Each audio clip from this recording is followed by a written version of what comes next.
আগবঢ়াইছোঁ আৰু এই ক্ষেত্ৰত তেখেতক চিন্তা কৰিবলৈ কৈছোঁ আৰু আশা কৰিছোঁ ভৱিষ্যতৰ দিনত অসমত হোৱা যিকোনো অনীতি দুৰ্নীতি নাৰী নিৰ্যাতন জাতীয় ঘটনাত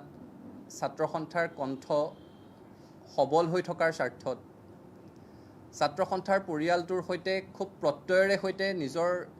জীয়ৰীসকলক জড়িত হ'বলৈ আগবঢ়াই দিয়া প্ৰতিগৰাকী অভিভাৱক নিশ্চিত হৈ থাকিব পৰাৰ স্বাৰ্থত আৰু সংগঠনটোৰ ভাৱমূৰ্তি অনাগত দিনতো অটুট ৰখাৰ স্বাৰ্থত সাধাৰণ সম্পাদকগৰাকীয়ে সেই সিদ্ধান্ত গ্ৰহণ কৰিব আমি আশাবাদী আৰু পৰৱৰ্তী সময়ত কাৰ্যনিৰ্বাহক সভাৰ আহ্বান জনাই কাৰ্যনিৰ্বাহকত বিষয়টো আলোচনা কৰি আমি সিদ্ধান্ত গ্ৰহণ কৰিম ধন্যবাদ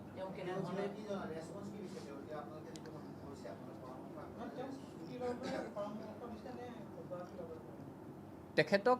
দায়িত্বৰ পৰা অব্যাহতি গ্ৰহণ কৰিবলৈ বা ছুটি গ্ৰহণ কৰিবলৈ আমি পৰামৰ্শ আগবঢ়াইছোঁ আৰু তেখেতে ইতিমধ্যে কালি সংবাদ মাধ্যমৰ আগত ৰাজহুৱাভাৱে কথাখিনি ব্যক্ত কৰিছে সেইখিনি কথাই আমাৰ আগতো কৈছে তেওঁ সংবাদ মাধ্যমৰ আগত প্ৰেমৰ সম্পৰ্কৰ কথা অকপতে স্বীকাৰ কৰিছে আন কথা বতৰাবোৰো তেখেতে স্বীকাৰ কৰিছে আৰু বিষয়টো বাকী কথাখিনি আদালতৰ মজিয়াত কম বুলি কৈছে আমাৰ আগতো সেই কথাখিনিয়ে তেওঁ কৈছে আৰু যেহেতু দুই পক্ষৰ কথাই আমি খুব গুৰুত্ব সহকাৰে লৈছোঁ ছাত্ৰীগৰাকীও সদৌ অসম ছাত্ৰ সন্থাৰে সদস্যা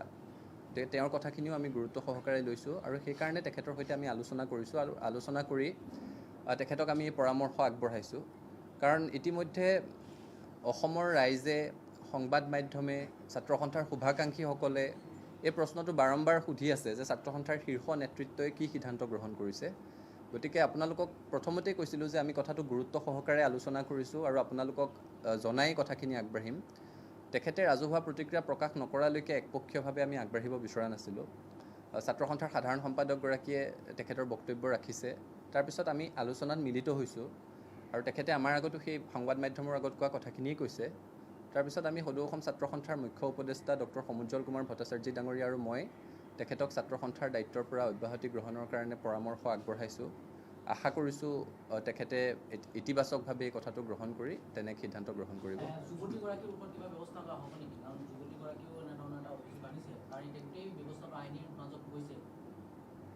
চাওক আদালতৰ বিষয়খিনি আদালতে চাব আদালতত যিখিনি কথা প্ৰমাণ কৰিবলগীয়া আছে আদালতে কৰিব ছাত্ৰীগৰাকীও ছাত্ৰ সন্থাৰ সক্ৰিয় সদস্যা গতিকে নিশ্চয় বিষয়টো যেতিয়া ছাত্ৰ সন্থাৰ মজিয়াত আলোচনা হ'ব ছাত্ৰীগৰাকীৰ বিষয়টো আলোচনা হ'ব এই মুহূৰ্তলৈকে ছাত্ৰীগৰাকীৰ সৈতে আমি কেন্দ্ৰীয় শীৰ্ষ নেতৃত্বই যোগাযোগ স্থাপন কৰা নাই কিন্তু পৰৱৰ্তী পৰ্যায়ত নিশ্চয় তেওঁৰ সৈতেও যোগাযোগ স্থাপন কৰিম তেখেতৰ ক'বলগীয়াখিনিও তেখেতে ইতিমধ্যে সংবাদ মাধ্যমৰ আগত কৈছে আদালতত কৈছে কিন্তু ছাত্ৰ সন্থাৰ এগৰাকী সক্ৰিয় সদস্যা হিচাপে তেওঁ ছাত্ৰ সন্থাৰ মজিয়াটো নিজৰ কথাখিনি নিশ্চয় ক'বলৈ বিচাৰিব গতিকে তেখেতৰ কথাখিনিও আমি গুৰুত্ব সহকাৰে নিশ্চয় গ্ৰহণ কৰিম এই মুহূৰ্তলৈকে তেখেতৰ সৈতে আমি কেন্দ্ৰীয় শীৰ্ষ নেতৃত্বই যোগাযোগ কৰা নাই কিন্তু গুৱাহাটী বিশ্ববিদ্যালয়ৰ আছুগুট আৰু বিশ্ববিদ্যালয় আইন মহাবিদ্যালয় আছুগুট তাৰে তেওঁ এগৰাকী সক্ৰিয় সদস্যা গতিকে আমাৰ ছাত্ৰ সন্থাৰ সেইসকল কৰ্মী তেওঁৰ সৈতে যোগাযোগত আছে আৰু তেওঁলোকে স্বাস্থ্যৰ বুজ লৈছে তেওঁ যিদিনাখন হস্পিটেলত ৰাতি ভৰ্তি হৈছিলে সেইদিনাখনো ছাত্ৰ সন্থাৰ কৰ্মকৰ্তাসকলে যিহেতু ছাত্ৰ সন্থাৰ এগৰাকী কৰ্মী তাত অসুখ হোৱা বুলি খবৰ পাইছে তেওঁলোক তাত গৈ উপস্থিত হৈছে বা হস্পিটেললৈ লৈ গৈছে তেতিয়ালৈকে এই বিষয়সমূহ অহা নাছিলে গতিকে ছাত্ৰ সন্থাৰ গুৱাহাটী বিশ্ববিদ্যালয় আছুগুট আৰু বিশ্ববিদ্যালয় আইন মহাবিদ্যালয় আছুগুটৰ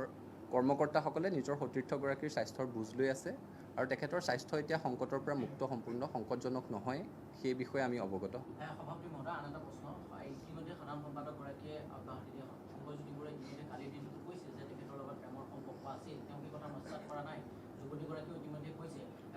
অভিযোগ এটা উঠিছে যে গুৱাহাটী বিশ্ববিদ্যালয়ৰ একাংশ ছাত্ৰৰ বা একাংশ ব্যক্তিৰ উচ্চকনি এই ছোৱালী ছাত্ৰীগৰাকীয়ে সংবাদ মাধ্যম মন্তব্য দিয়ে অনুসন্ধান কৰিছে নেকি আপোনালোকে সেই বিষয়টো আইনী এটা বিষয় কাৰণ এটা গোচৰ ৰুজু হৈছে এজনক অভিযোগ দাখিল কৰা হৈছে এজনৰ বিৰুদ্ধে আৰু এগৰাকী অভিযোগকাৰী আছে গতিকে এগৰাকী ছাত্ৰীয়ে কাৰোবাৰ প্ৰৰোচনাত পৰি সেই অভিযোগ উত্থাপন কৰিছে নে নিজে সেই অভিযোগ উত্থাপন কৰিছে সেইটো সম্পূৰ্ণৰূপে আইনৰ বিচাৰাধীন এটা বিষয় আদালতে সেইটো বিচাৰ কৰিব। যদি কাৰোবাৰ প্ৰৰোচনাত পৰি এই কাম কৰিছে তেতিয়াহ'লে নিশ্চয় আদালতে বিহিত ব্যৱস্থা ল'ব সেই সংক্ৰান্তত। আৰু যদি ছাত্ৰীগৰাকীয়ে নিজেই কৰিছে তেতিয়াহ'লে অভিযোগৰ সত্যাসত্য প্ৰমাণ কৰাৰ বিষয়ে আহিব। সেইটো ছাত্ৰ সন্থাই অনুসন্ধান কৰাৰ কথা নিশ্চয় নহয়। আৰু আশা কৰিছোঁ যদি সেই অভিযোগ উত্থাপন হৈছে তেতিয়াহ'লে আদালতে সেই বিষয়টোৰ অনুসন্ধান কৰিব। আৰক্ষীকো অনুৰোধ জনাইছোঁ সেই বিষয়টোৰ অনুসন্ধান কৰক।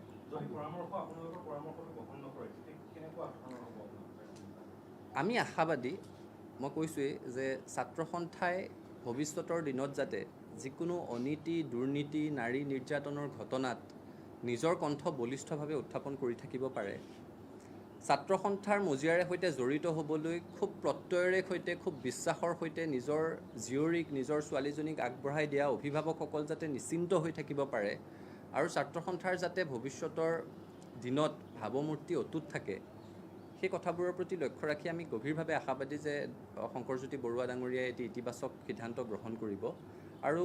নহ'লে ৰাজ্যিক কাৰ্যনিৰ্বাহকৰ মজিয়াত বিষয়টো আলোচনা কৰা হ'ব। যদি ৰাজ্যিক কাৰ্যনিৰ্বাহক সদস্য তেখেতক থাকিব আহ্বান জনাই হ'ব। এই প্ৰশ্নটো আপোনাৰ হাইপথেটিকেল। ৰাজ্যিক কাৰ্যনিৰ্বাহকৰ আছুটো গণতান্ত্ৰিক চিন্তা চেতনাৰে পৰিচালিত এটা সংগঠন। মই কৈছোঁ যে ব্যক্তিতকৈ সংগঠন ঊৰ্ধত,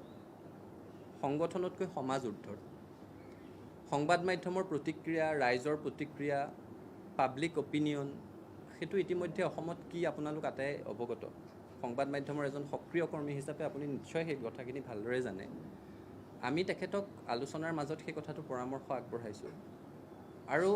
আশা কৰিছোঁ তেখেতে ইতিবাচকভাৱে সেই পৰামৰ্শ গ্ৰহণ কৰিব। ৰাজ্যিক কাৰ্যনিৰ্বাহক আছে ছাত্ৰ সন্থাৰ সৰ্বোচ্চ নীতি নিৰ্ধাৰণ সমিতি। ৰাজ্যিক কাৰ্যনিৰ্বাহকেও কথাটো আলোচনা কৰিব আৰু ৰাজ্যিক কাৰ্যনিৰ্বাহকে যেতিয়া কথাটো আলোচনা কৰিব তেতিয়া তৃণমূল ছাত্ৰ ছাত্ৰীসকল, আমাৰ ছাত্ৰ সন্থাৰ কৰ্মীসকল সন্মুখীন হৈ থকা প্ৰশ্নসমূহ, অসমৰ সংবাদ মাধ্যমে উত্থাপন কৰি থকা প্ৰশ্নসমূহ, ৰাজহুৱাভাৱে সৃষ্টি হোৱা অভিমত, সেই সকলো কথা গুৰুত্ব সহকাৰে লৈয়ে আমি সিদ্ধান্ত গ্ৰহণ কৰিম। ধন্যবাদ।